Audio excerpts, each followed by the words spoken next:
Ikke godt for Tom Hilde. Lander tofodet, ja. Jeg synes, der går alt for længe, før den binding den udløser.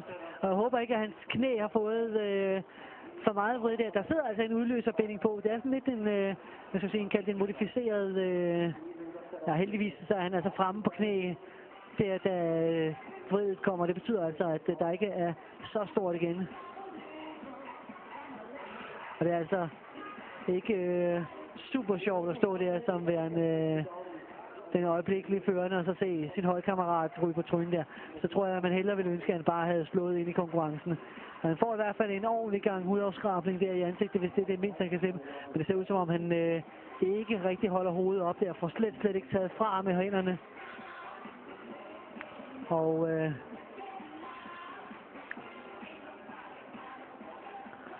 nu kommer vi i hvert fald til at få en lille ophold i konkurrencen, mens han, sikkerhedsproduktøren siger, altså, at han lige skal have halskrav på at transportere til et sikkerhedstjek på hospitalet.